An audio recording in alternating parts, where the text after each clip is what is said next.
related to the coronavirus and the fallout, and the headline is about trucking. Uh, I've been looking around because I'm wondering what are the things that could cause this crisis to escalate. We've talked about a lack of PPE, a lack of ventilators, a lack of nurses and hospitals and morgues and everything else. But we all need to eat. And one of the big choke points, because truckers get sick too, we rely on them to deliver groceries to our grocery stores.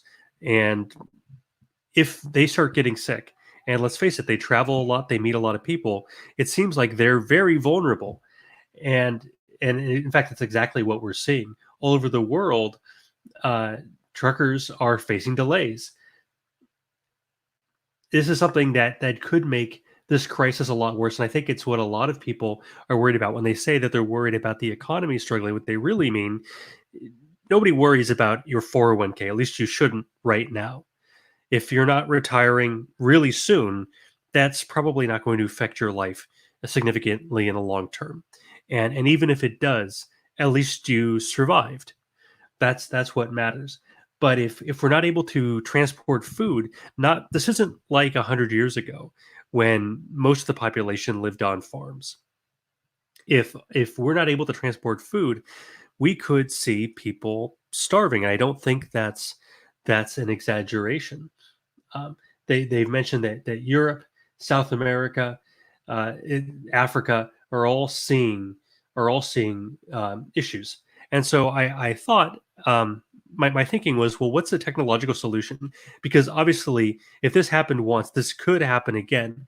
So what are people actually going to do to prevent um, a crisis like this from happening, from mass starvation? I don't know that we're going to see that. It'll come to that, but the fact that it's even a possibility means that we should be planning for for something like that. So okay, here's one company that's doing something about it. They're called Plus AI. They are doing uh, artificial intelligence, self-driving trucks, and I was looking through their web page to see exactly how they were doing it. And you may know there are different approaches to how self-driving can work, and their approach is appears to me to be sort of a throw it all at the wall, see what sticks, or at least as much redundancy as possible. So they don't just focus on cameras. There's a company that Comma AI that doesn't. You don't have to install any lidar. You don't have to install any radar in your car. It relies entirely on cameras. Now it's not 100%, but it's pretty good. But with these trucks, they're not willing to take a chance because there's a lot of money at stake. To be honest, Comma AI is for your personal vehicle. I don't know if I'd be entirely comfortable with that, but their approach is lots of redundancy in multiple detection systems all over. So you have cameras, you have lidar, which is lasers, you have radar. So three different ways to sense around the car, which means that it says all terrains and all weather. That's because whether you're in the fog or the rain, or if it's sunny, if it's just dark out, the technology that you use might have to be different. Something like a camera may not be as effective at night because you're not going to see as far ahead of you. But if you're using radar and it's foggy out, well, that radar may not be as effective as it normally would be. So this is a really interesting approach. They want to get these trucks by the end of 2020 uh, autonomous and running in 17 states, including Arizona, California, Colorado, Illinois, Indiana, Kansas, Minnesota, Missouri, Nevada, and more. It was the first autonomous trucking company to test in many of these states. So it's a really cool thing. And what I think is interesting about this is what this does for us from a preparedness standpoint is it prevents us from being reliant on people having to frankly endanger themselves, go from state to state, endangering themselves when you have a virus, because they're going to bring those viruses with them. They're more likely to come in contact because they're going to a lot more different places. They're meeting a lot of different people. And so these people, these truckers, are unfortunately perfect vectors for the virus. I watched an interview with the CEO of this company.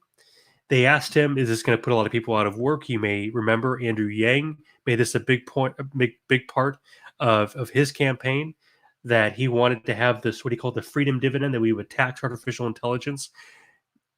I don't think that's the right approach, but I do think we need to start automating this. And it's not to say that these truckers aren't heroic, and I'm glad they're doing the job, and I know that they could be thrown out of work. Okay, but this will keep the economy safe. This is something that can keep us all safe, so that way we're not reliant on a couple of people. And when I say a couple of people, it's actually a large number of people, but relatively small percentage of the population. We're not reliant on a relatively small number of people who are going to endanger themselves at a time when we don't want to have germs going from country to country, from continent to continent, which is exactly what's happening right now.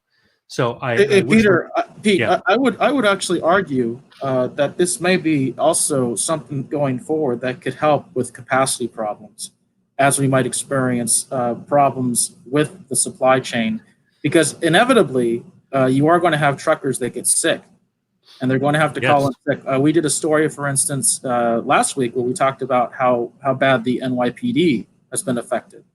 And these are the guys on the front lines. These are the people truly on the front lines. Your first responders, your truckers, your grocery store workers, because they can't isolate the way and quarantine the way a lot of us can, truckers especially. So we may also see a situation where a lot of these truckers are sick and they're not right. able to do the job.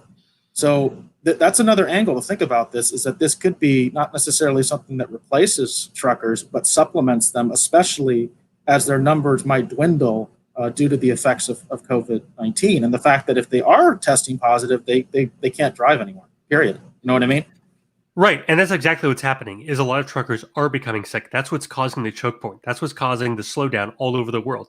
You're having truckers test positive for COVID-19 more than a lot of other professions, and it. We don't think of trucking as being a super dangerous profession. In some ways, it is. Obviously, anytime you're driving on the road, you're in danger.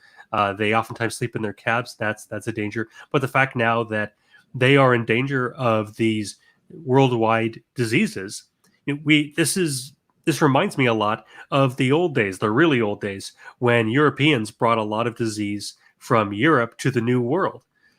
We've seen I a was lot of actually people, having that discussion with my daughter today. yeah. We were talking about that. And so we have a couple choices. One is we simply ride this out. We're going to allow um, these professions to be a vector for disease. And I know these are working people, and I don't like to see anybody lose their job. But if we can automate this in order to keep us all a little bit safer, in order to keep, I know we're globalizing, and that's great, but if we can do it in a safer way that doesn't put people in unnecessary danger, that should be our goal.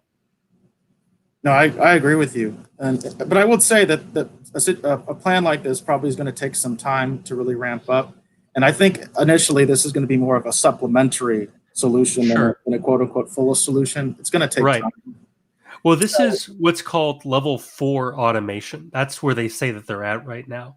So it's not entirely end to end, but it can go, if you want, if you only have to travel on the interstate, it can do that. And that means that the trucker himself doesn't necessarily have to, you don't have to have somebody on board the entire time.